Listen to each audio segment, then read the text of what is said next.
Hello and welcome back to Popcorn Chat. I hope you guys are doing well. I've had a little bit of a break, mainly for good reason though, because I've been at the London Film Festival. So obviously that's still going on right now. However, I was able to go there in person at the weekend for a few days.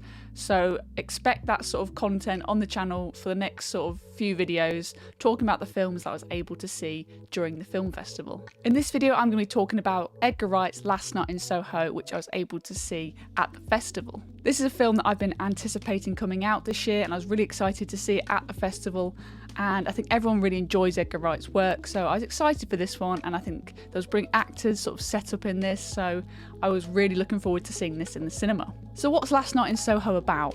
Eloise is an inspiring fashion designer who moves to London to go to art college. However, she begins to have these lucid dreams of 60s London surrounding this young woman who really inspires her reality.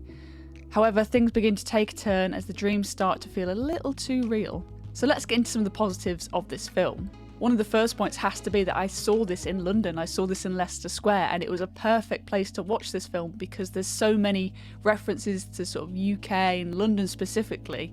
It felt like a perfect place to go and watch this film. The cinematography within this film is beautiful. The shots are really well thought out. There's creative transitions that allow you to go from one character to another or one scene to another, done in a really effortlessly smooth way. Another positive of this film is the fact that performances were brilliant. Everyone really brought their game to this film. I think everyone performed and listened to the direction that Edgar Wright clearly had set out for this film. Last Night in Soho didn't necessarily feel as comedic as films such as the Cornetto trilogy, but much more like Baby Driver. This is a director that's very creative and has been given a budget. And on this one, I feel like he focused a lot more on the story. There's a lot less sort of comedic editing, shall we say. And I think that really works in this situation. Some people may have been expecting that with this film, but I think it really suits the tone to take a little bit more of a serious sort of traditional approach. However, his influences are still there, you know, with the sort of the music, and you know, there's some comedic lines that break up those sort of more dramatic, intense moments. And of course, there's that horror element as well, which he also likes to fall back to. So let's talk about the negatives of this film. My main negative of this film has to be the third act, and I'm sure you may have watched other reviewers sort of say similar, and I think it seems to be it's the same opinion across the board. Everyone has the same opinion that the third act lacks a little something, and I think that's because the first two acts set up something that's completely different to the third act. The first two acts of the film take this movie in a direction that I wasn't anticipating. However, I think it worked and it grounded the film a lot more.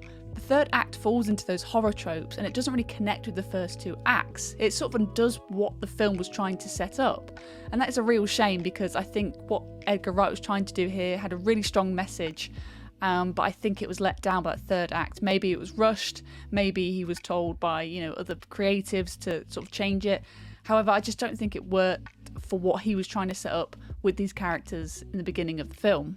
So to summarise, I did enjoy Last Night in Soho. I think there was comedic elements, beautiful cinematography, great performances, and it really sort of had a creative flair when showing 1960s London and that transitioning back to modern day.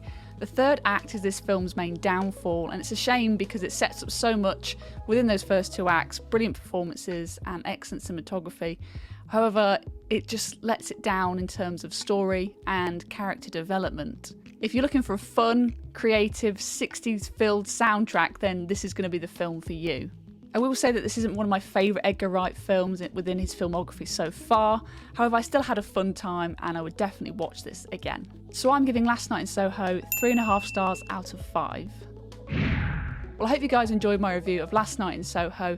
If you want to see more content regarding the BFI London Film Festival or other content coming out on the channel, then do subscribe if you haven't already, and I'll see you guys very soon for another Popcorn Chat.